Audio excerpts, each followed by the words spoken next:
প্রিয় দর্শক, ভোরের কাগজে লাইভে আপনাদেরকে স্বাগতম। আমি শেখ ফরিদ যুক্ত হয়েছি শিক্ষার্থীদের মাঝে। আমি দাঁড়িয়ে আছি, আপনারা দেখতে পাচ্ছেন যে এখানে কিন্তু বেশ কয়েকজন রোভার স্কাউটের সদস্যরা রয়েছেন। তারা আসলে এই যে কোটা বিরোধী আন্দোলনকে কেন্দ্র করে বাংলাদেশে যে একটি সহিংসতা হয়, আইনশৃঙ্খলা বাহিনীর যে একটি অবনতি দেখা দেয় এবং যে একটি ধস নামে, সেই আইনশৃঙ্খলা পরিস্থিতি কিন্তু স্বাভাবিক করার জন্য এবং সড়কের যে স্বাভাবিক চিত্র ধরে রাখার জন্য আইনশৃঙ্খলার যে পরিস্থিতি ঠিক রাখতে হয়, তারা কিন্তু নিয়মিত সড়কে কাজ করে যাচ্ছেন এবং এই শিক্ষার্থীদের পাশে কিন্তু বিভিন্ন স্বেচ্ছাসেবী সংগঠনগুলো তাদের পাশে দাঁড়াচ্ছেন এবং তারা কিন্তু এই শিক্ষার্থীদেরকে সাথে নিয়ে ট্রাফিক পুলিশের দায়িত্ব থেকে শুরু করে সড়কের বিভিন্ন কার্যকলাপ কিন্তু তারা করে যাচ্ছেন। ইতিমধ্যে কিন্তু তারা এখানে দাঁড়িয়ে আছেন এবং কিছুক্ষণের মধ্যে তাদের মধ্যে খাবার বিতরণ করবে বিভিন্ন সংগঠনের যারা সদস্যরা রয়েছেন, তারা কিন্তু ইতিমধ্যে এখানে রয়েছেন। আমরা আপনাদেরকে একটু দেখানোর চেষ্টা করবো। এখানে শিক্ষার্থীরা কিন্তু সারিবদ্ধভাবে তারা দাঁড়িয়েছেন এবং বিভিন্ন সংগঠনের পক্ষ থেকেও যারা এলাকাবাসী রয়েছেন তারা কিন্তু এখানে রয়েছেন এবং আমরা তাদের সাথে কথা বলার চেষ্টা করবো। তারা কিছুক্ষণের মধ্যে এখানে খাবার বিতরণ করবে, সকল স্বেচ্ছাসেবী ছাত্রদের মাঝে বিতরণ করবেন এবং আমরা তাদের সাথে কথা বলার চেষ্টা করবো এবং জানবো আসলে তাদের আসলে এই পাশে থাকার কারণগুলো জানার চেষ্টা করবো। আমি আপনার কাছে একটু জানবো যে আজকে আপনারা সাধারণ মানুষ শিক্ষার্থীদের পাশে এসে দাঁড়িয়েছেন, কেন দাঁড়িয়েছেন এবং তাদের প্রতি আপনাদের এই ভালোবাসা কিভাবে জেগে উঠলো যদি একটু জানান। আমার ছাত্র ভাইয়েরা ওরা এই ট্রাফিকগুলোকে কন্ট্রোল করতেছে, এখানে যে কষ্টগুলো করতেছে ওনাদের জন্য আমরা আমাদের জাস্ট শুধুমাত্র একটা ক্ষুদ্র প্রচেষ্টা। এটা একটা আমি মনে করি সবারই যাদের সামর্থ্য আছে সামর্থ্য অনুযায়ী ওদের পাশে দাঁড়ানো উচিত, কারণ ওরা অনেক কষ্ট করতেছে এখন এখানে। তো সেই উপলক্ষে আমরা এখানে আসছি ওদেরকে সাহায্য করার জন্য, ওদের মধ্যে খাবার বিতরণ করার জন্য।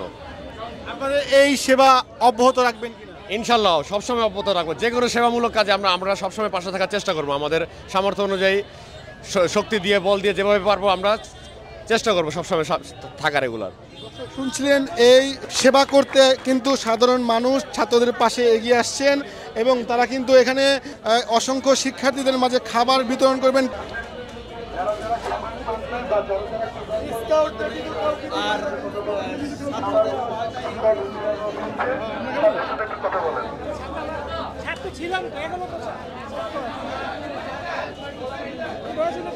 দর্শক, শিক্ষার্থীরা কিন্তু যারা সড়কে কাজ করছেন এবং যারা রাস্তায় যানজট যেন না হয় এবং ট্রাফিক পুলিশের যে দায়িত্ব পালন করছেন, তারা কিন্তু বিভিন্ন সংগঠনের পক্ষ থেকে যে খাবারগুলো পাচ্ছেন, তারা কিন্তু সেই সড়কের যারা দায়িত্ব পালন করছেন তাদেরকে কিন্তু খাবার বিতরণ করতে তারা এখানে জড়ো হয়েছেন।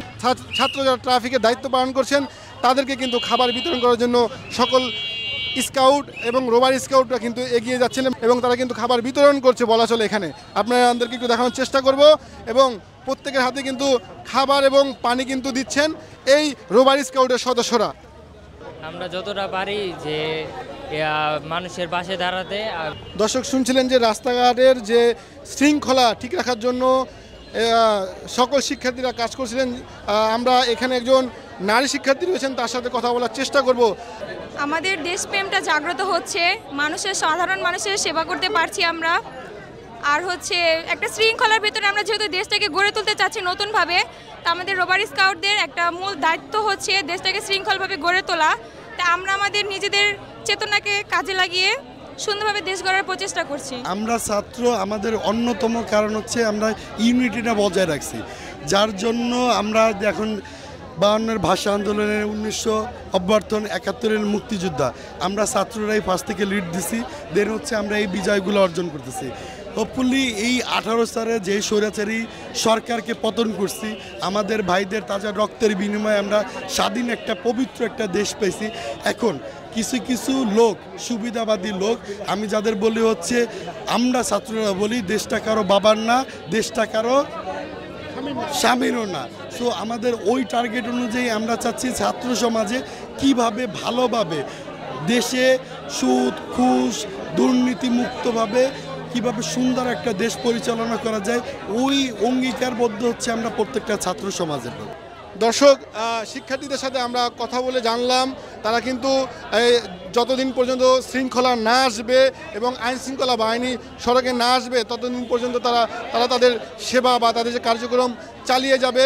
সড়কে যেন কোনো প্রকার বিশৃঙ্খলা সৃষ্টি না হয় এবং যানবাহনে কোনো বিশৃঙ্খলা সৃষ্টি না হয়, কোনো চাঁদাবাজ যেন সড়কে না থাকতে পারে, কোনো লুটেরা যেন সড়কে না থাকতে পারে। শিক্ষার্থীরা কিন্তু প্রত্যেকটি বিষয়ে তারা এগিয়ে যাচ্ছেন এবং এই শিক্ষার্থীরা কিন্তু আগামী দিনের ভবিষ্যৎ, এই শিক্ষার্থীরা কিন্তু আগামী দিনের বাংলাদেশ গড়ার কারিগর, এমনটাই কিন্তু শিক্ষার্থীরা আমাদেরকে জানাচ্ছিলেন। এই ছিল শিক্ষার্থীদের মাঝ থেকে আমার কাছে সর্বশেষ তথ্য। ভালো থাকবেন, ধন্যবাদ।